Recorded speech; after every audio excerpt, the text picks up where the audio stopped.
ഇവിടെ പങ്കെടുക്കുന്നത് നിലവിൽ എന്തായാലും മാർത്തോമ സഭയുണ്ട്, മലങ്കര സഭയുണ്ട്, സീറോ മലബാർ സഭയുണ്ട്, അതോടൊപ്പം ലത്തീൻ സഭയുണ്ട്. ഇങ്ങനെ വിവിധ സഭകളുടെ നേതൃത്വത്തിലാണ് ഈ പ്രതിഷേധ റാലി മുന്നോട്ട് കൊണ്ടുപോവുകയും ചെയ്യുന്നത്. അവരുടെ വിശ്വാസികൾ, അവരുടെ വൈദികർ, അങ്ങനെയുള്ള നൂറുകണക്കിന് ആളുകൾ ഈ ഐക്യദാർഢ്യ റാലിയിൽ പങ്കെടുക്കുകയും ചെയ്യുന്നുണ്ട്. എന്തായാലും നമുക്ക് അവരുടെ പ്രതികരണം തേടാമെന്നാണ് ഞാൻ കരുതുകയും ചെയ്യുന്നത്. ഇതൊരു സൂചനാ സമരമാണോ? അതെ, ഇത് ഒരു സൂചനാ സമരമാണ്. ഈ സമരം കേരളത്തിലെ മാത്രമല്ല ഭാരതത്തിലെ ക്രൈസ്തവർ ചങ്കേറ്റിയിരിക്കുകയാണ്. കാരണം ഇത് വളരെ ആശാപകമാണ്. കാരണം ഞങ്ങളുടെ സഹോദരിമാർ അല്ലെങ്കിൽ സഹോദരന്മാർക്ക് മറ്റ് രാജ്യങ്ങളിൽ, മറ്റ് സംസ്ഥാനങ്ങളിൽ ഭയമില്ലാതെ ജീവിക്കുന്നതിനുള്ള അവസരം നഷ്ടപ്പെടുത്തുന്ന കേന്ദ്ര ഗവൺമെന്റിനെതിരെ അതിശക്തമായ സമരം ഈ പ്രസ്ഥാനത്തിലൂടെ രൂപപ്പെടുന്നു. അതിന് ഞങ്ങളുടെ അൽമായ സംഘടനയുടെ എല്ലാ പിന്തുണയും ഉണ്ട്. ഈ വരും ദിവസങ്ങളിൽ എങ്ങനെയാണ് സമരം മുന്നോട്ട് കൊണ്ടുപോകുക? ഇതൊരു സൂചനയാണ്. ഈ സൂചന കഴിഞ്ഞിട്ട് നമുക്ക് അതിൻ്റെ അടുത്ത നടപടിയിലേക്ക് തീരുമാനിക്കുന്നതായിരിക്കും.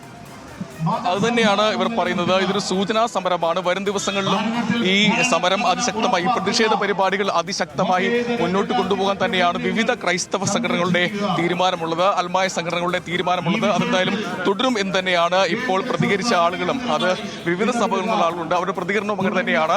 പ്രത്യേകിച്ച് ഈ കന്യാസ്ത്രീകളെ അറസ്റ്റ് ചെയ്തപ്പോൾ സംസ്ഥാനത്തെ BJP ഇടപെടുന്നു. അങ്ങനെ ഇവിടെ നിന്നൊരു പ്രതിനിധി അവിടേക്ക് പോവുകയും ചെയ്യുന്നു. അങ്ങനെ ഒരു പ്രതീക്ഷ എന്തായാലും ഈ ക്രൈസ്തവ സഭകൾക്ക് പ്രത്യേകിച്ചുണ്ടായിരുന്നു. പക്ഷേ അവിടെ ചെന്ന അവിടെ പ്രത്യേകിച്ച് BJPക്ക്, സംസ്ഥാനത്തെ BJP പ്രതിനിധിക്ക് ഒന്നും ചെയ്യാൻ സാധിച്ചില്ല എന്ന് കടുത്ത വിമർശനം നവമാധ്യമങ്ങൾ അടക്കം ഉയരുകയും ചെയ്തതാണ്. അത് ആദ്യം തുടരുകയും ചെയ്യുന്നുണ്ട്. എന്തായാലും ഇന്ന് രാവിലെ ബസേലിയോസ് ക്ലീമീസ് കാതോലിക്ക ബാവ അദ്ദേഹം സംസാരിക്കുകയും ചെയ്തു. അദ്ദേഹം സംസാരിച്ചപ്പോൾ പ്രധാനമായി പറഞ്ഞ ഒരു കാര്യമെന്ന് പറയുന്നത് നീതി ലഭിക്കണം, അതിനുശേഷമല്ലേ ചെങ്ങാത്തം, അതിനുശേഷം ചാരി കുടിക്കാം എന്നുള്ളൊരു കാര്യമാണ് ക്ലീമീസ് കാതോലിക്ക ബാവ പറയുകയും ചെയ്തത്. അദ്ദേഹം KCBCയുടെ അധ്യക്ഷൻ കൂടിയാണ്. അത് കൃത്യമായ ഒരു രാഷ്ട്രീയ നിലപാട് കൂടിയാണ് പ്രഖ്യാപിക്കുകയും ചെയ്തത്. അങ്ങനെ വിവിധ സഭകൾ ആ രീതിയിലാണ് നിലപാട് എടുത്തിരിക്കുകയും ചെയ്തത്. ഇനി സംസ്ഥാനത്തുടനീളം വലിയ പ്രതിഷേധ പരിപാടികൾ സംഘടിപ്പിക്കുക എന്നത് തന്നെയാണ് വിവിധ ക്രൈസ്തവ സഭകൾ തീരുമാനിച്ചിരിക്കുന്നത്.